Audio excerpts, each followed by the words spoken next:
Good morning, good morning, good morning, good morning. Guten Morgen.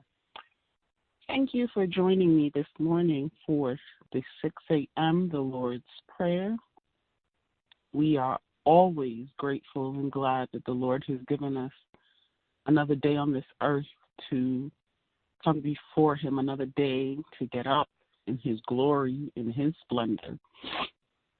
Another day for us to go forth and just speak His words, speak the gospel, share the good news with others.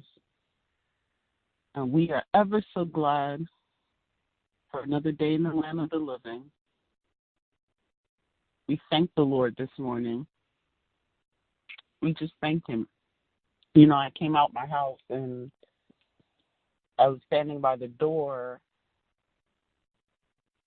and I live in the suburbs, and you know, you just stand there and you listen to the birds chirp and you listen to all the noises that nature makes, and it's just so calming, so peaceful, just so inviting to be in a place to be still. It's really inviting to be in a place to be still. But anyway, on this morning, we are going to talk about His will and not our own. Many of us, when we are children, especially girls, you've already got the occupation you want to do. You know, a lot of people ask you, "Oh, what do you want to be when you grow up?" If you're like 5 years old, you don't know the multitude and magnitude of each occupation. So you can walk around saying, "I want to be a firefighter." Don't have any idea that being a firefighter is not just about wearing the suit, that you have to actually go into buildings that are on fire and rescue people, and there's the possibility of you being injured or even dying. You have no idea the scope, right? Or even becoming a doctor, knowing that you have people on the table before you operating on, and there's the possibility that they could die. There's a possibility that you can't save them, or the person is the problem is more complicated than you expected, or even just not being a surgeon, but just being a regular doctor, having to diagnose somebody and give them bad news that they're terminally ill. You don't know these things at 5 years old. I want to be a doctor. I want to be a lawyer, fighting for someone that did something wrong. It's a lot of pressure at that age when people ask you that question, right? But many of us have the idea of what we want to be when we grow up, like the occupation. Many of us know how we want our wedding to be. We already have the colors. We already have the table settings. We already have how many people we want. Many of us know what kind of husband we want or what kind of wife we want. We have our preferences. They need to be tall. They need to be short. They need to be fat, small, slender, skinny. They need to have brown skin. They need to be lighter skin. Whatever the preferences are, many of us already have these preconceived notions that we already have like this set list in our head of things we want, right? And then there's the list of things we want to accomplish. So you may say, I'm going to go all the way through and go get my doctorates. And for college, for my bachelor's, I want to go to Harvard. And then after that, I want to go to Yale. And then for my doctorates, I want to make sure I go to University of Massachusetts. Whatever your dream colleges are, in whatever order, many of us line them up and we try to aim for them. Those are the goals we set for ourselves, right? So in high school, especially, you know, in junior year, they start to prepare you, and they're like, oh, you need to, begin to take the SATs. You got to apply to colleges next year. And what schools are you looking at? And then you start to pay all these application fees. My goodness, these application fees are going up. But you start to pay all these application fees, and you apply to all your top choices, right? So let's say you apply to 5 top choices, and you only get into one, or you get into none, right?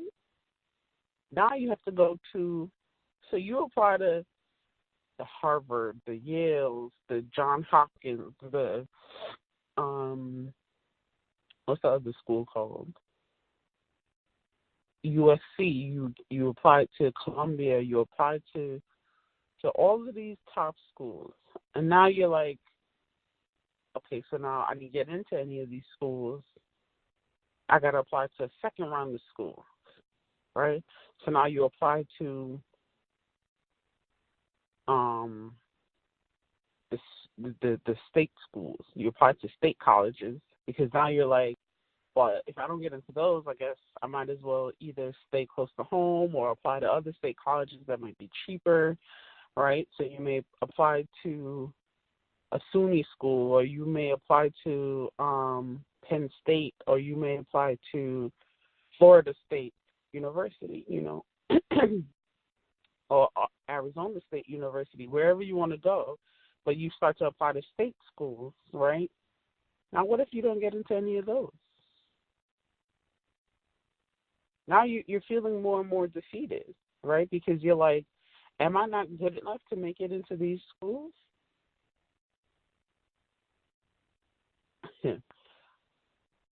So you now apply to, let me go to community colleges. Let me start with community colleges. Let me go there, start there, and then I'll go from the community college into a regular college, a 4-year college to finish, to get my bachelor's. So I'll come out with an associate, and then I'll come out with my bachelor's. And it'll just take me a little longer, And then I'll continue, right? But that was not your original plan. Your original plan was, I'm going to apply to my top schools. I'm getting in, and then I'm going to other schools. When it's time for my master's, I'm going to continue in this particular school, and then I'm going to continue in this particular school for my doctorate, and then I'm going to go and be the best physician. I'm going to go and be the best lawyer. I'm going to go and be the best teacher. I'm going to go and be the best whatever it is, right? Or, here's another example. I'm going to marry a doctor. That's who I want to marry. I want everything all white at my wedding. I want my dress all white. I want there to be drapery at my wedding. I want the table to be decked out. My centerpiece needs to be tall with all these flowers and jewels. I want a 6-course meal. I want, the best DJ, the biggest dance floor. I want all these things. The person you end up marrying is an accountant. You get maybe a quarter of what you wanted on your list. Now what happens? So the reason I say these things is many times we plan, many times we list, many times we get in the way of God's plan. We come out the womb, and it's like we come prepared.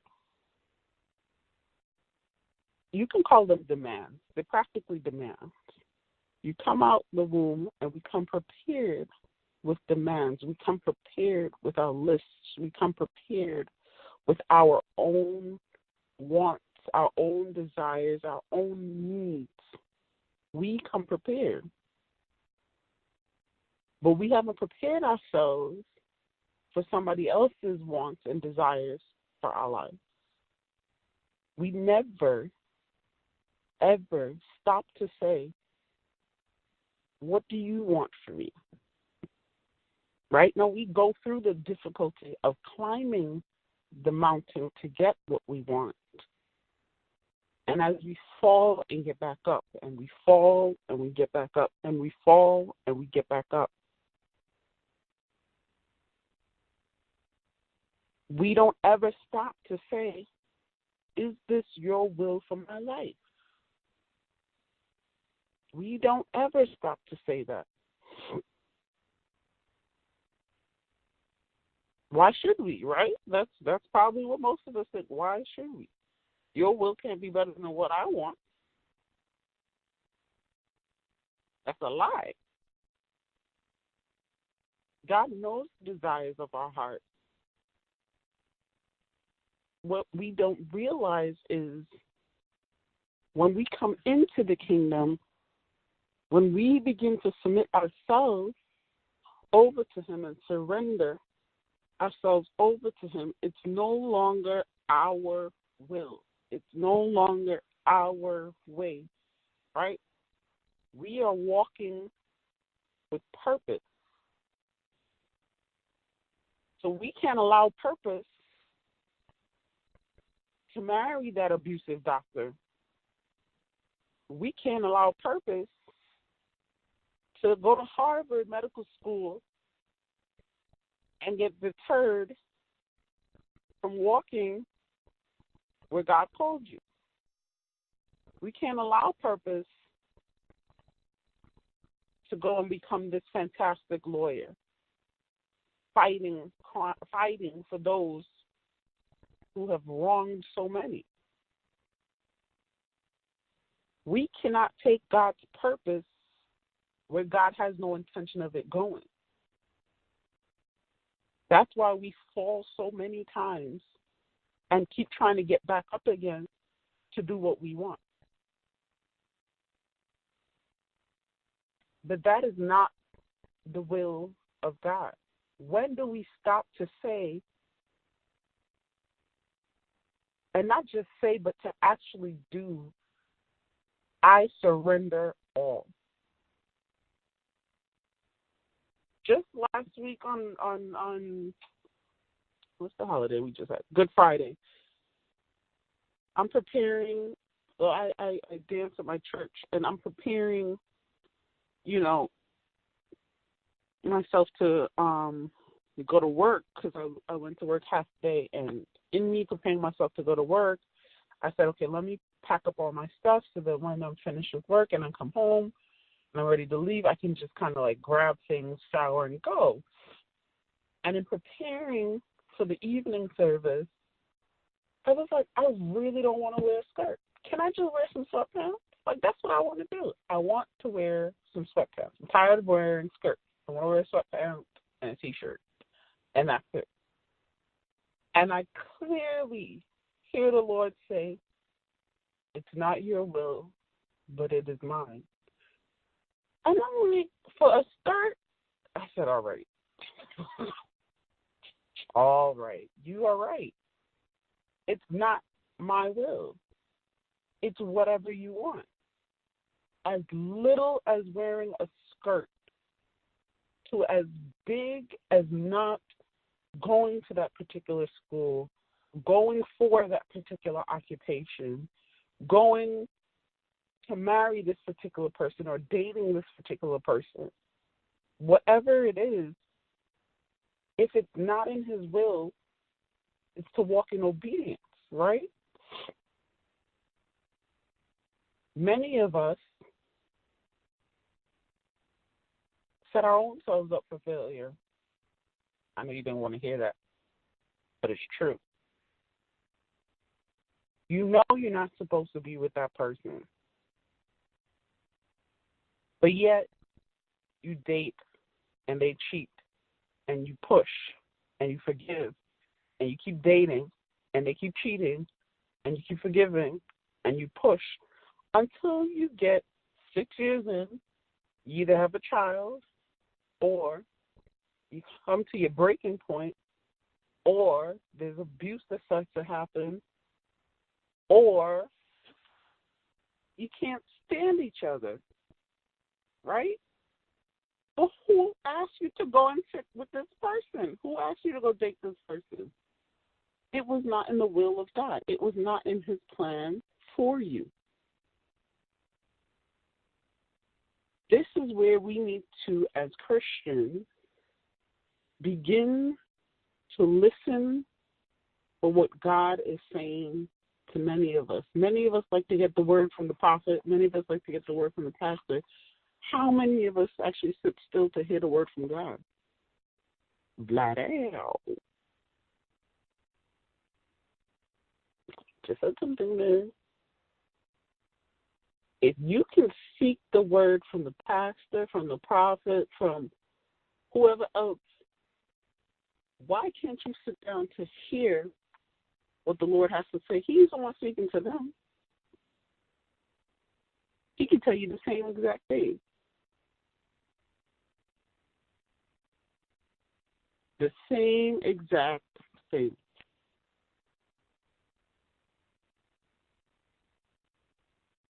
When I was little,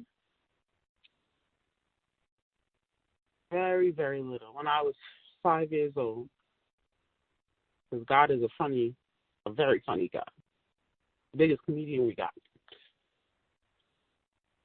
I turned to my mother and I said, I want to be the person in the salon that does people's hair and the nails and the skin, and I want to do everything. I want to do it all. And she goes, oh, a cosmetologist. And I was like, cosmetologist?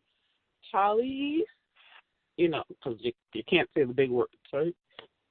And she was like, yeah. So I had that thing in my heart since I was 5. Went to high school, came to America, went to middle school here, went to high school here. And in high school, it presented the opportunity to go to BOCES, which is a trade school, a vocational school. They had nursing, they had culinary, they had automotive, they had cosmetology, they had a whole bunch of different programs, right, for you to learn.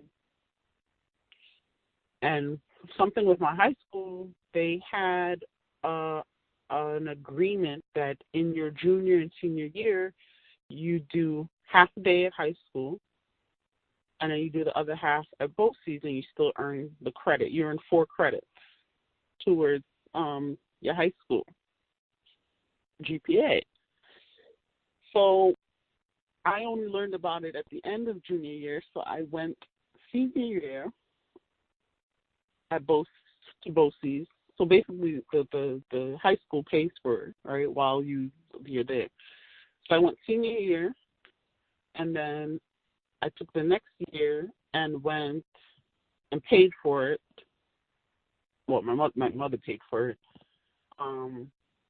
So I did 2 years, $1,000, got my cosmetology certificate, did the boards, got the license, and I remember in my 5-year-old self, in also saying I wanted to be a cosmetologist, I said, I don't want to be a secretary. I don't want to be someone behind the desk. I don't want to push paper. That's not me. I don't want to do that, right? So I went, I got the license. The year after I got the license, so I got my license in 2006. And when I got it, you know, my mother was like, you have to go to school. You have to go to college. I was like, I don't want to. This is what I want to do, right?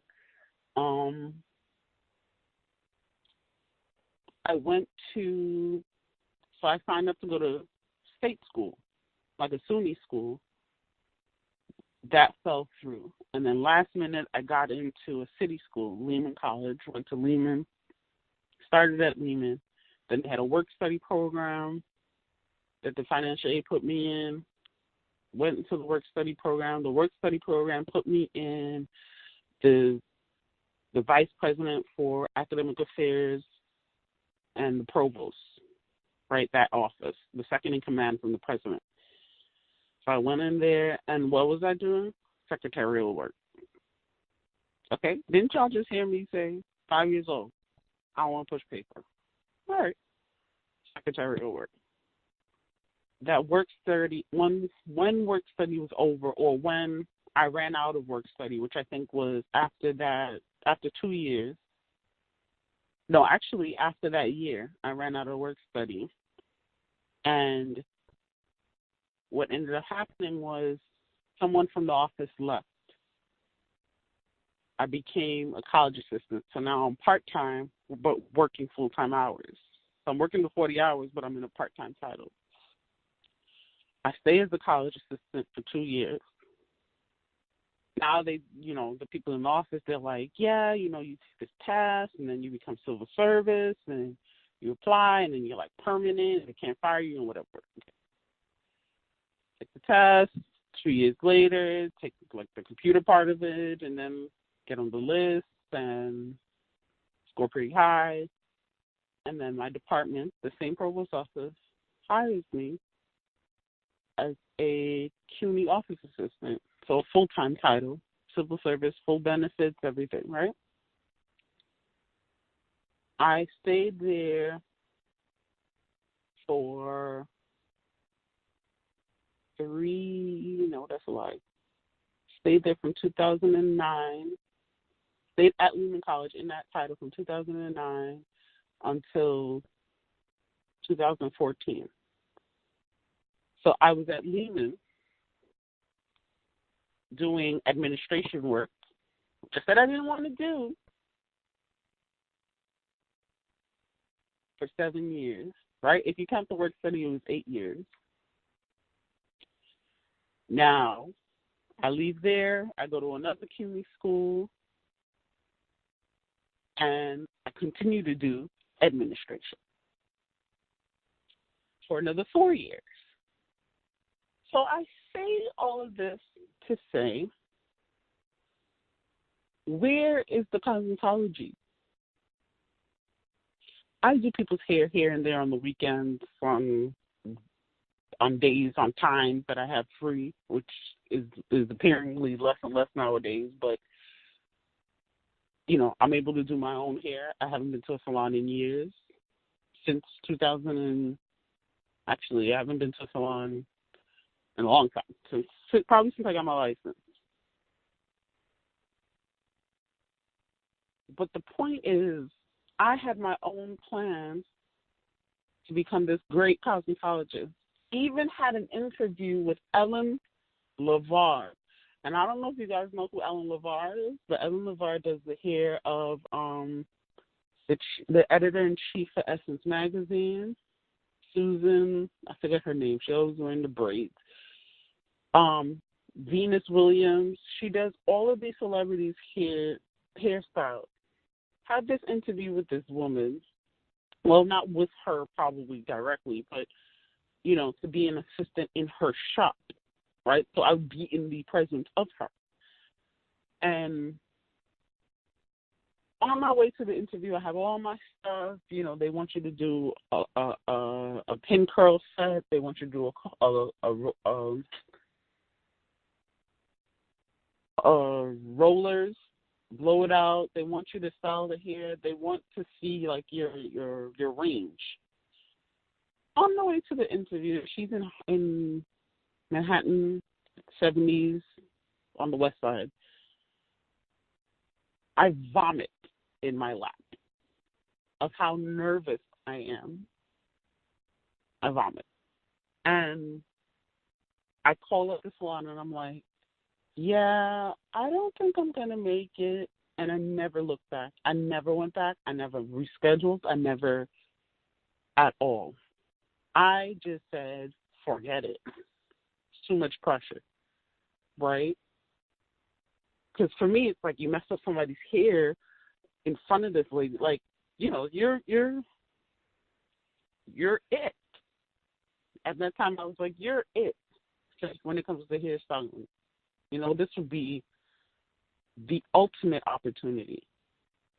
But God had a whole nother ultimate opportunity planned for me, and I did not know about it. So why I keep talking about this, surrendering your will over to Christ, is because it's not about us. It's about what He wants. If I never came into that office environment, I would have never met amazing people that would have helped mold me and make me into a better person. People that would have put me in places and awkward positions and put me in certain settings to tear down some things, to make me cry. And they didn't do it intentionally, but, when your back's against the wall, you begin to change. It's either you morph into the situation or you transform. What did I do? I transformed. God has a whole ultimate other plan and a whole nother painting for my life. We need to learn to recognize that we have to surrender. Otherwise, we will continue to be disappointed. We will continue to fail at the things that we have established for ourselves.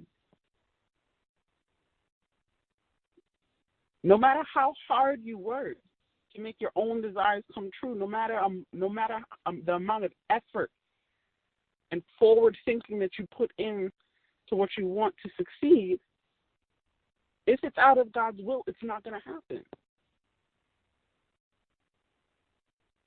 He doesn't want us to be fearful about our future. He already says He has plans for us to prosper and not to fail.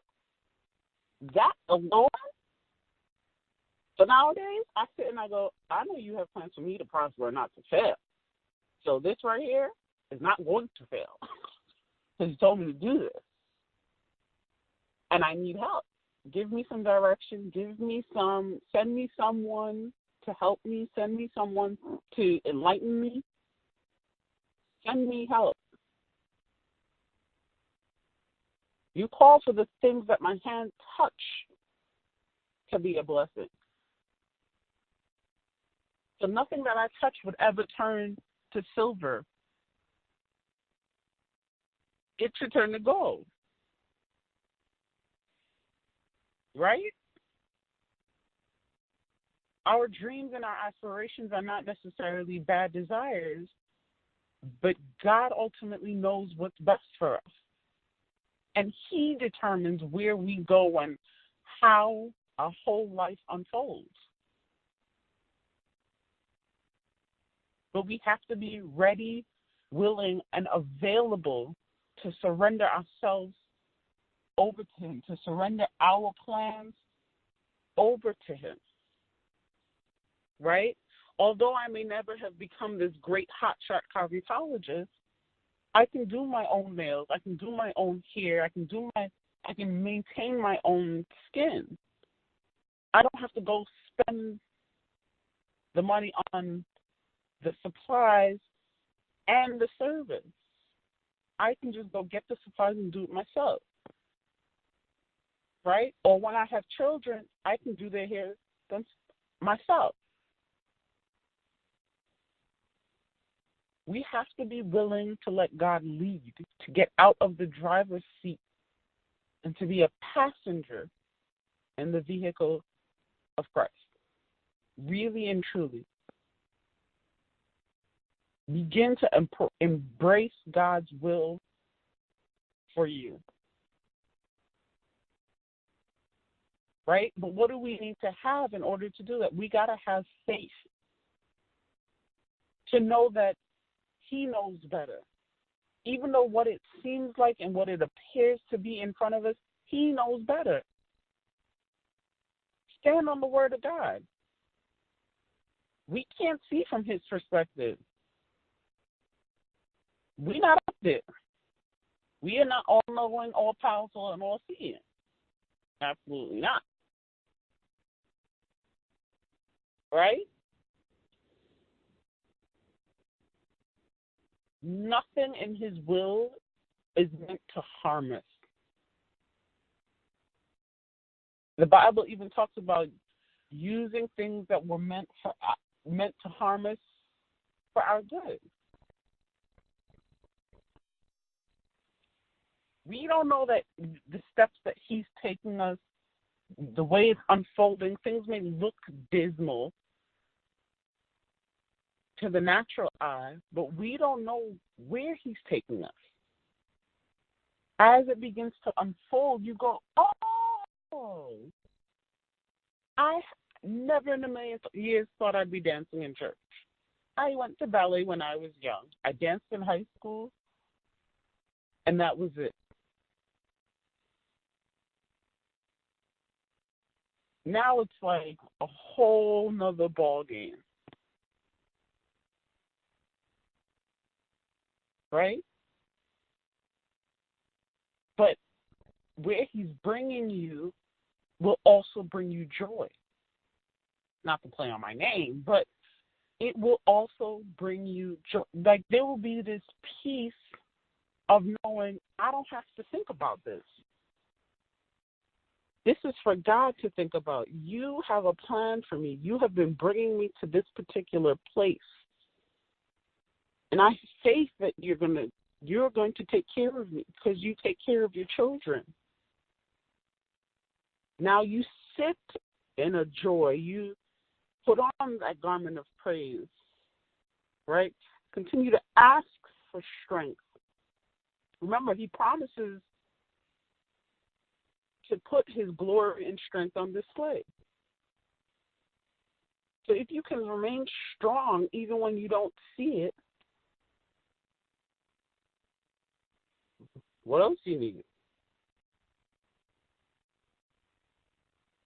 We have to learn to trust him. He wants to give us good things. He wants to give us good gifts. I remember I wanted to be a doctor at one point in time, like hard so badly that I was like, if I can't be a doctor, I'll be a nurse practitioner. If I can't be a nurse practitioner, I'll be a nurse. Right? But whatever the last operation I had, I don't remember, 2017, I'm laying in recovery on the bed. I spoke to a physician's assistant, and I was like, oh, what's the difference? Like, I was still going hard, years and years of research into this, and, like, really trying to figure out which direction I can go and going back to school. And I clearly heard God say, that is not where I'm calling you to. It will be a distraction from me. You know that God is a jealous God. It will be taken away from me. And it's true, because you go, you become a doctor, then you go, you take your money, you live your lifestyle. You're not paying attention to Him. You spend all your time in the hospital, in the office, doing all these things, and you don't take the time to read, to pray, to look for Him, to search and to seek Him. That's not what He wanted. Many just need to take the time to hear what He wants for us.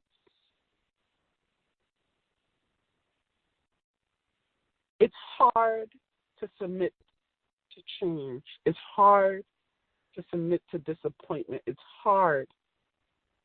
But when it is God's will, have faith. Trust and believe and know that He's not here to torment you, to torture you. He's here to prepare you and position you for the purpose that He has on your life.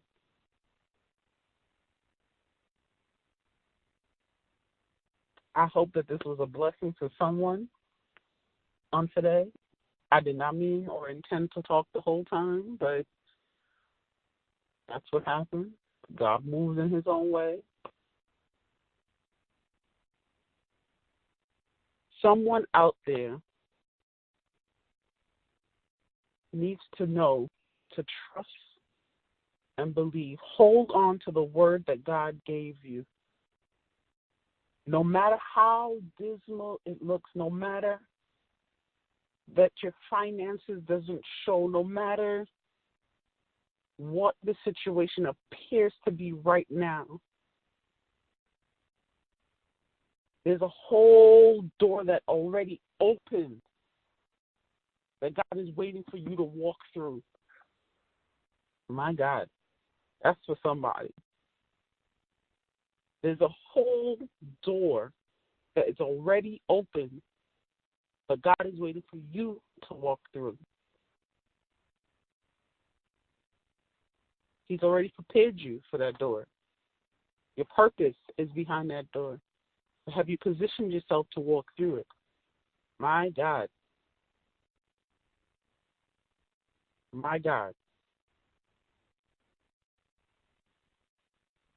We have to surrender it all to Him. Remember I said I didn't want to wear a skirt. When I mean all, surrender it all. Even your wardrobe, surrender it all. Even your hairstyle, surrender it all. Your heart, surrender it all. Your finances, surrender it all. Your direction. My God. Join me next week for the Lord's Prayer, same time, same place, 6 a.m. on a Saturday. The Lord has placed on my heart to do a consecration on Thursday, driving into work.